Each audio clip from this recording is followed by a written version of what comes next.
भारत आणि चीन या आशिया खंडातील दोन सर्वात मोठ्या शक्ती आहेत.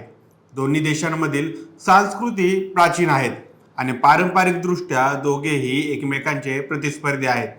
गेल्या काही वर्षात दोन्ही देशांमध्ये सीमेवरील घडामोडींमुळे तणाव निर्माण झाला होता. मात्र आता या दोन्ही देशांमधील संबंधामध्ये सुधारणा होत असताना दिसत आहे. दोन्ही देशांमधील संबंधाची सद्यस्थिती काय आहे? आर्थिक आघाडीवर काय संधी आहेत? आंतरराष्ट्रीय आणि प्रादेशिक भूराजकीय परिस्थितीचा दोन्ही देशांमधील संबंधावर काय परिणाम होणार? तसेच डोनाल्ड ट्रम्प यामध्ये कोणती भूमिका बजावू शकतात याबद्दल जाणून घेऊया आजच्या या व्हिडिओमधून. नमस्कार, मी सनी आणि तुम्ही पाहताय दैनिक राज्य लोकतंत्र. पंतप्रधान नरेंद्र मोदी अलीकडे दिलेल्या एका मुलाखतीत प्रदीर्घ काळापासून भारताचा प्रतिस्पर्धी असलेल्या चीन बरोबरच्या भारताच्या संबंधाबद्दल सकारात्मकपणे बोलले होते. ते म्हणाले की भारत चीनच्या सीमेवरील तणाव निवळला असून परिस्थिती सामान्य झाली आहे. त्याचबरोबर त्यांनी चीन बरोबरील संबंध अधिक चांगले करण्याचं आवाहन केलं. आता पंतप्रधान नरेंद्र मोदींची ही वक्तव्य लक्ष वेधून घेणारी आहेत, कारण 2020 मध्ये उत्तर लडाखच्या सीमेवरील भारत आणि चीनच्या सैन्यात चकमक झाली होती. त्यानंतर दोन्ही देशांमधील तणाव खूप मोठ्या प्रमाणात वाढला होता. 1962 मध्ये भारत आणि चीन मध्ये युद्ध झालं होतं. दोन्ही देशांच्या सैन्यातील ही त्यानंतरची सर्वात मोठी चकमक होती. चीनच्या परराष्ट्र मंत्रालयाचे प्रवक्ते मो निंग यांनी पंतप्रधान मोदींना वक्तव्याचं कौतुक केलं. ते म्हणाले की दोन्ही देशांनी एकमेकांचे सहकारी आहोत, एकमेकांच्या प्रगतीमध्ये योगदान दिलं पाहिजे. अलीकडेच दोन्ही देशांमधील संबंधामध्ये झालेल्या सुधारणांकडे पाहता पंतप्रधान मोदींचा दोन्ही देशांनी एकमेकांशी भागीदारी आणि सहकार्य करावा यासाठीचा हा प्रयत्न प्रत्यक्षात वाटतं तेवढं मोठं पाऊल नाही. आतापर्यंत दोन्ही देशांमधील संबंध तणावपूर्ण आहेत. प्रत्यक्षात चांगले संबंध निर्माण होण्यासाठी द्विपक्षीय आणि व्यापक स्वरूपाच्या भूराजकीय दृष्टिकोनातून बऱ्याच चांगल्या गोष्टी घडल्या पाहिजेत. भारत चीन संबंधात अनेक चांगल्या गोष्टी आहेत. दोन्ही देशांमधील व्यापार सातत्यानं वाढतो आहे. लडाखमध्ये चकमक झाल्यानंतरही चीन भारताचा सर्वात मोठा व्यापारी भागीदार आहे. म्हणजे चीनशीच भारताचा सर्वात जास्त व्यापार होत आहे. ब्रिक्स पासून ते आशियाई इन्फ्रास्ट्रक्चर इन्व्हेस्टमेंट बँकांपर्यंतच्या अनेक संघटनांमध्ये दोन्ही देश भागीदार आहेत. भारत आणि चीन हे दोन्ही देश बिगर पाश्चिमात्य आर्थिक मॉडेल विकसित करण्याची, इस्लामिक दहशतवादी विरुद्ध लढण्याची आणि अमेरिकेच्या वर्चस्वाला नाकारण्याची भूमिका मांडत आहेत. लडाखमधील चकमकीनंतर दोन्ही देशांमधील संबंध अनेक दशकांमधील सर्वात खालच्या पातळीवर पोहोचले. दोन्ही देशांमध्ये प्रचंड तणाव निर्माण झाला होता. मात्र दोन्ही देशांच्या सैन्यामध्ये उच्चस्तरीय चर्चा सुरू होती. त्याचा परिणाम होता आता दोन्ही देश ऑक्टोबरमध्ये सीमेवर गस्त घालण्यासाठी तयार झाले आहेत. ऑक्टोबरमध्ये पंतप्रधान नरेंद्र मोदींनी रशियामध्ये ब्रिक्स परिषदेतच चीनचे राष्ट्राध्यक्ष शी जिनपिंग यांची भेट घेतली. दोन्ही नेत्यांनी भविष्यातील सहकार्य करण्याची भूमिका मांडली. जानेवारी महिन्यात दोन्ही देश थेट विमान प्रवासाला परवानगी देण्यासाठी तयार झाले आहेत.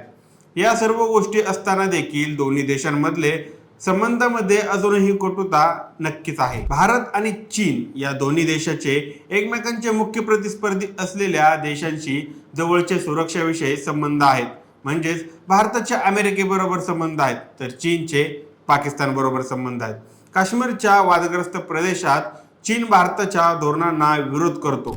न्यूक्लिअर सप्लायर्स किंवा आण्विक पुरवठादारक सारख्या प्रभावशाली गटांमधील सदस्यत्व आणि संयुक्त राष्ट्रसंघाच्या सुरक्षा परिषदेतील कायमस्वरूपी सदस्यत्व भारताला मिळण्याच्या मार्गात चीन अडथळे आणत असतो. असं करून चीन भारताची महाशक्ती बनण्याची महत्वाकांक्षा हाणून पाडतो आहे. भारताच्या प्रचंड मोठ्या सागरी क्षेत्राला चीनच्या नौदलाची उपस्थिती आहे. तसंच परदेशातील चीनचा एकमेव लष्करी तळ देखील इथंच आहे. चीनच्या बेल्ट अँड रोड इनिशिएटिव्हला भारतात सातत्यानं नाकारता आला आहे. भारताचं म्हणणं आहे की चीनची ही योजना भारताच्या प्रदेशातून जाते. या योजनेद्वारे चीन भारताच्या शेजारील देशांमध्ये हातपाय पसरू इच्छितो, तर दुसऱ्या बाजूला भारतात तैनावाबरोबरच संबंध बळकट करतो आहे. चीन तैनावाला स्वतंत्र राष्ट्र न मानता त्यांचं बंडखोर प्रांत मानतो. तसंच भारतानं तिबेटचे धर्मगुरू असलेल्या दिलाई लामा यांना आश्रय दिला आहे.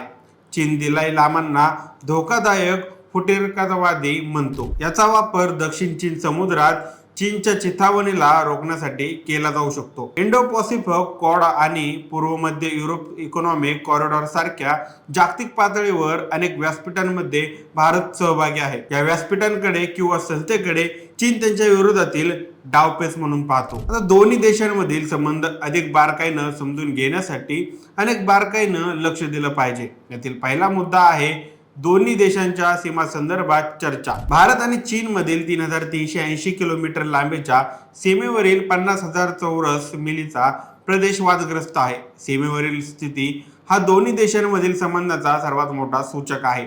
लडाखमधील चकमकीनंतर दोन्ही देशांमधील विश्वास संपला होता. मात्र गेल्या वर्षी सीमेवरील गस्त घालण्याबाबत झालेल्या करारातून तो पुन्हा निर्माण करण्यात आला होता.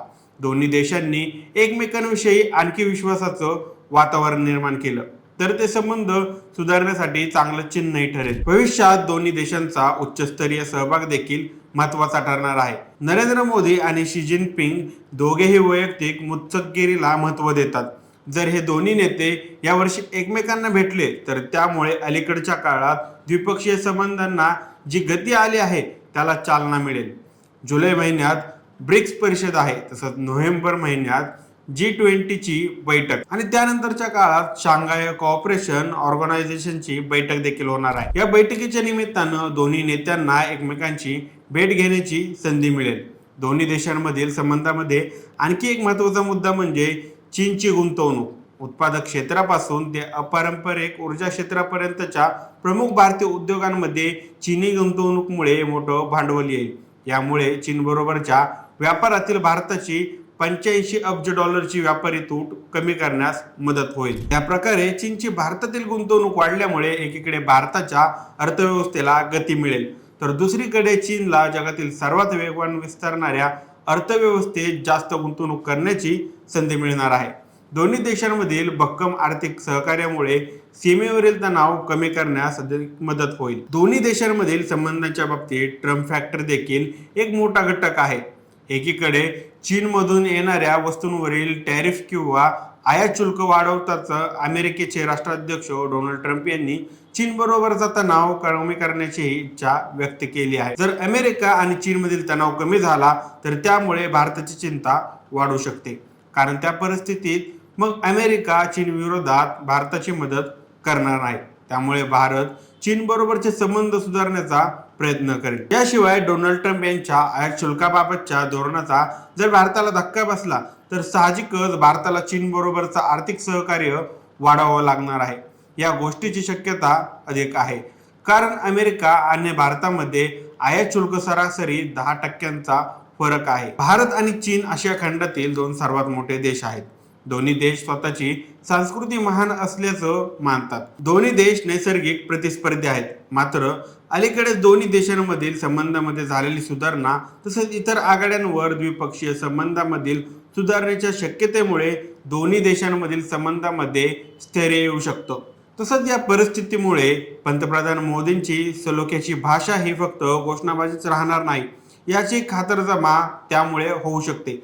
भारत विरुद्ध चीन या मुद्द्यावर आता तुमची काय मत आहेत आम्हाला कमेंट करून नक्की कळवा. आणि जर राज्य लोकतंत्र चॅनलवर नवीन असाल तर चॅनलला नक्की सबस्क्राईब करा. धन्यवाद.